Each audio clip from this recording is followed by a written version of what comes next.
Okay, so when I'm not in Corona season, bunkering down and doing virtual magic shows, I travel all around the world and perform for milestone social events and corporate events. One of the milestone social events I perform at often are weddings. And, people get pretty drunk at weddings most often, unless it's a dry wedding, but those aren't too common. One time I was performing magic at this wedding, and one of the guys, I could just tell over the night, his reactions started getting bigger and bigger, not because my magic was getting better and better. In fact, the magic was probably getting worse.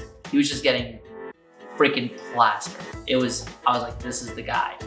So he was so drunk that he could never tell when I was like moving his stuff around on the table, whatever. Cause one time I moved the plate and he was like, bro, you just moved my plate with magic. I didn't even see you move it. But clearly I moved it right in front of him. But when he looked back down, it was in a different spot. So I was like, I got this guy.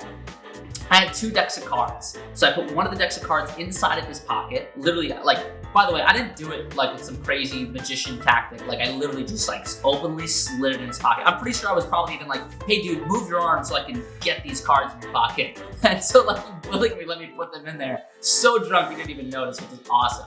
And so I'm doing this card trick for him, and I do this trick where the whole deck of cards disappears and all that's left is a clear piece of plastic, okay? It's a famous trick, but I do it at all my shows. And when he opens up his hand and the cards are gone, he's freaked out. He's so freaked out. I tell him, dude, if you want to know where the cards went, check your pocket. And he's like, no way, bro. I know what you did because literally I felt something appear in my pocket. As soon as the cards disappeared, my phone vibrated in my pocket. He pulls out his phone and he goes, no. By the way, he didn't even feel the deck of cards. He just went in his pocket, grabbed his phone and looked and goes, no way, bro. Oh my gosh, there was a car crash on I-95, which is a local interstate. Well, that's an oxymoron, there's no local interstate, but it was an interstate. He goes, oh bro, there was a crash on I-95. 2 people died. And he's hyping me up. He's like, bro, no, he totally forgot what the trick was. He just goes, that's so crazy. You just killed 2 people on 95. And he's telling all the people at the wedding, which became a PR problem for me. Because I'm supposed to be getting people hyped to see the magician, but this dude's going around dude, the magician that's here, he snapped his fingers and he killed 2 people on I-95. And I'm like, no, this is so bad. So people started asking about the way he said it too. He's a southern guy. I'm giving him a northern accent, but literally it was so funny. He's like, bro, what? You made my... Oh, no way, bro. You just killed 2 people on I-95. Hype it. It was so funny. By the way, so this card stayed in his pocket for a really long time. He never, his phone was going in and out of his pocket. He never, so, I ended up finding the cards next to the cake. That's where I found them. It was right next to where they served the cake. So I guess at some point he took them out of his pocket. But, now everybody at that wedding thinks I killed 2 people and I'm this murderer.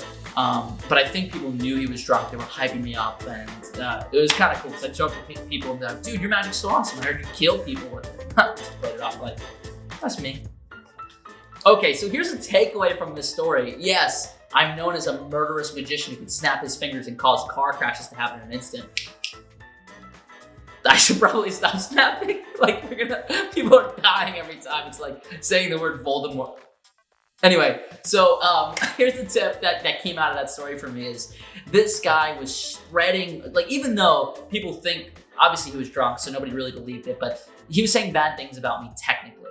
But him going around spreading the story of what I had just performed for him to all these people, I bet you they're never gonna forget that moment. And if I ever run into them, they're gonna remember me right away. So many of us fear that we're gonna meet people and not make a good impression and be forgettable. So, the real way to be memorable is control their memory. Here's how you do that. When you recap the story, now he did it for me, but you can do it yourself. When you recap the story, get them to confirm things that you want them to take away and remember. So for instance, let's say the trick went right and the cards disappeared out of his hands and I had him check his pocket and the cards were in his pocket. Well, even though there was some sleight of hand, some movement, I had him hold the cards, I would say things like, now listen, you saw the cards the entire time. You felt them in your hand until the moment they disappeared. Is that correct? He would say, yes, that's so correct. And honestly, this is probably one of the craziest things you've ever experienced. In fact, you're gonna be talking about this for a long time. He says, yeah, of course. Snap your fingers, boom, the cards are gone. Well, now you've got his verbal permission to tell the story that way. And that's the way that he's going to be telling it to all his friends, saying, I felt the cards until the moment they were gone. He snapped his fingers. I felt them disappear. It was one of the craziest things I've ever experienced. Well, now you're boosting your clout, your memorability, all these things just based off the words that you gave to him and asked him, is this true? So remember, you can control your own narrative. I hope that helps. So thanks for sticking through this video, you guys. I hope this was helpful and funny for you. It's definitely one of my highlight moments in performing. If you like the video, subscribe to my channel so you can get all the notifications of the videos that we put out, and be sure to hit the like button because it takes a lot of time and energy to make these videos, and I make them for you. All I ask is you leave a like. See you guys next time.